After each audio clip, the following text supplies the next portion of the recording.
আমাদের এই মানিকগঞ্জ শহরে প্রতিনিয়ত দুর্ঘটনা বেড়েই চলেছে। এর মূল কারণ হচ্ছে অটোরিকশা এবং ব্যাটারি চালিত অটোরিকশা।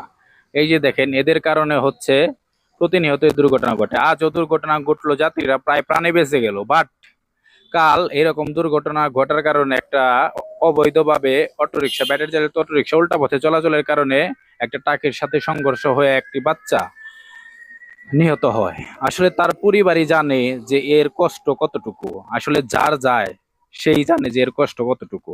আপনারা গার্জেন বা আপনি আজই সচেতন হন। উল্টা পথে যদি কোনো অটোরিকশা আসে, তাদেরকে থামিয়ে, তাদেরকে বুঝিয়ে ভালো রাস্তায় আসতে বলেন। এবং আপনার সন্তান সহ যদি অটোতে ওঠেন, ব্যাটারি চালিত রিক্সায় ওঠেন, তারা যদি উল্টা পথে চলতে চায় বা উল্টা পথে যায়, আপনি অবশ্যই নিষেধ করুন। আপনি একটা জিনিস মাথায় রাখবেন, যে সময়ের চাইতে জীবনের মূল্য অনেক বেশি। আপনি বাইসা থাকলে, আপনার সন্তান বাইসা থাকলে বহুত স্কুলে যাইতে পারবো, পড়াশোনা করতে পারবো। বাট আপনার 2 মিনিট সেভ করার জন্য আপনি উল্টা ভাবে যাবেন। হ্যাঁ, এটা কোনোভাবেই কাম্য না। ট্রাফিক আইন মেনে চলুন।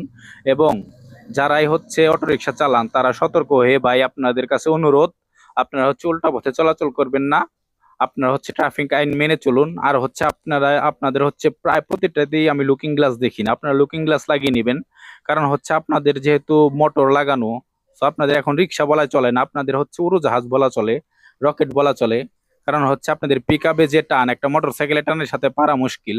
সো আপনারা হচ্ছে এই মানিকগঞ্জ শহরে রাজ করেন। সো আপনাদের হচ্ছে রাজাদেরকে আমি বলতে চাই যে, রাজামশাই আপনারা একটু থামুন। আপনাদের কারণে আমাদের সন্তানেরা, আমাদের ভাইয়েরা, আমাদের বোনেরা জীবন বিপন্ন হয়ে চলে যাচ্ছে। হ্যাঁ, একটি তরতাজা প্রাণ চলে যাচ্ছে আপনার অসতর্কতার কারণে। এখন এই পরিবারে অভিভাবক সবাই সতর্কতার সাথে চলাচল করুন, বাইক রাইড করেন সতর্কতার সাথে, অটো চালান সতর্কতার সাথে। এতে সবার জন্যই ভালো ভালো।